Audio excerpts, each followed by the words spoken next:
Good PM mga kapotpot. May tumawag sa akin, si tatay tumawag sa akin, humihingi siya ng tulong kasi meron siyang ginagawa na Ford Explorer 2002 model. Ang problema ni tatay, hindi niya mapaandar. No crank daw, tsaka wala raw, baga no crank and no start. Tas naka-temp siya. Ngayon, pinatitignan sa akin. Silipin ko raw kung magagawa ko. Sabi ko naman, sige tayo, puntahan kita, kain lang ako. Kaya,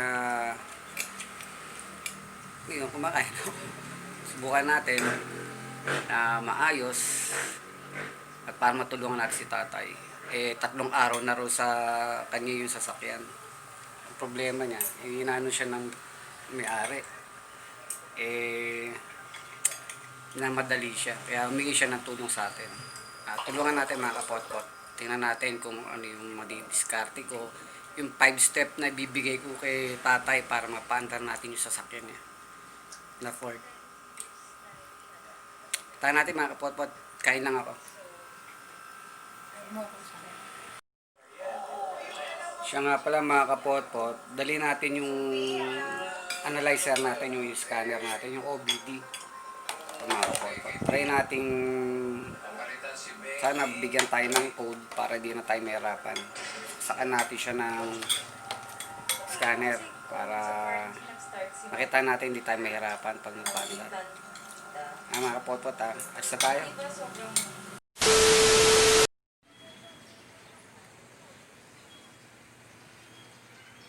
Mga kapotpot dito tayo sa sakyan.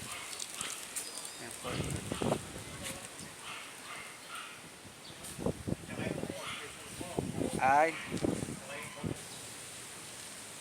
dadagdag ko na yung 2,000 sa dahil may sikod naman.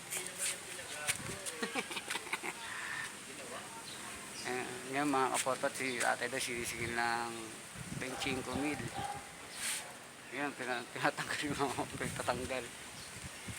Gawin na natin. Mga kapotpot, ang problema ni tatay nung una nakatemp siya, di nila mapaandar. Ngayon itong temp niya okay na, nagkaano na siya, ako doon, nagtanggal ako ng isang yung fuse niya ron, nakita ko medyo ano lang, may corrosion lang siya, yun at hindi nila mapaandar. Tapos sinisingil si tatay ng 25,000 dun daw sa service nila, tsaka doon sa may sa may gilid, yung sa may PNR na switch, sa may clutch. Wala, ganun pa rin, wala nangyari. Hindi niya pinatanggal, tapos kaya di niya ako tinawagan. So checkin na natin, chinek ko na yung mga fuse niya ron, okay naman, isa-isa ko. Tapos yung isang step ko pa na starter solenoid, ayusin natin, checkin natin baka yun na may problema.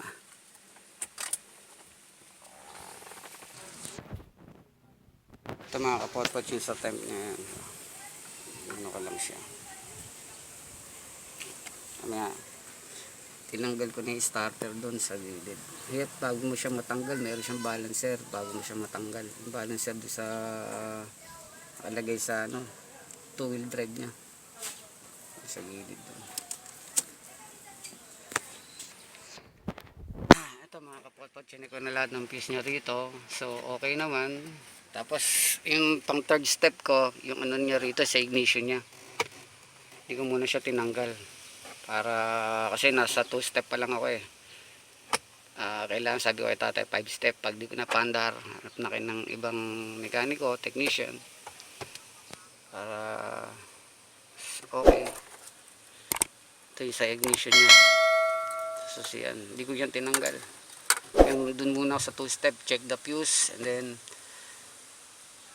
check natin yung starter solenoid. Yun, tinanggal ko na, hindi ko na pinakita sa inyo at napakahirap, nasa ilalim. Yung pagkakabit yan, papakita ko sa inyo mamaya pag kinabit na natin yung starter. Para sigurado, check ko muna sa baba bago natin tanggalin.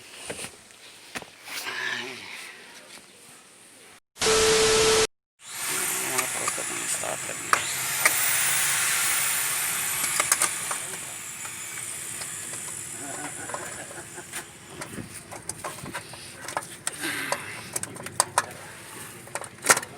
Yun o. Yan, may kapit natin terminal na positive. Nakapotpot. May kapit sa tornilyo. Na-check ko na yung starter na yun.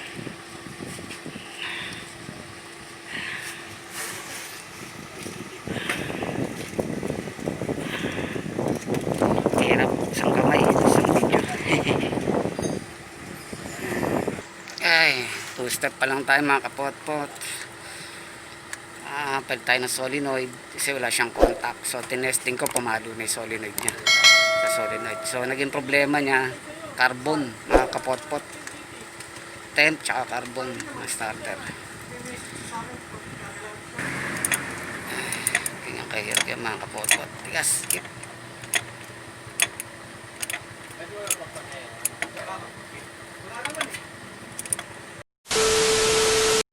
So, ito yung mga kapotpot. Ito yung pinabibili dati. Yung unang tumingin, yan. Buti na hindi pinatanggal ni tatay. Nagpakonsulta sa atin. Ako, huwag nyo nang patanggal yan. Wala yan dyan. Yan, nakabit ko na yung starter. Yung balancer na lang, mga kapotpot. Medyo mahirap ikabit to eh. Kaya natin, kabit na natin para malaman na natin kung sa step 2 natin umandar na siya. Thank you.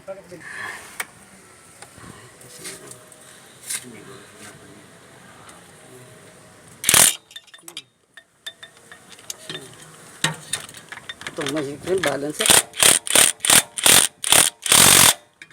Alright man, ground na lang.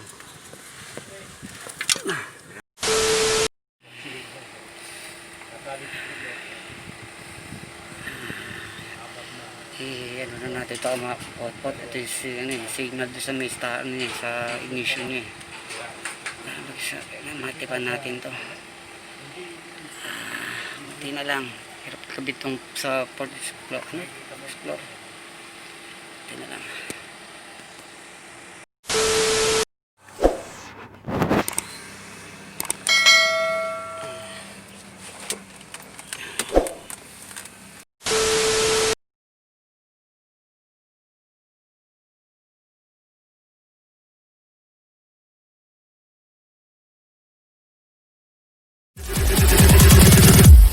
Here we go.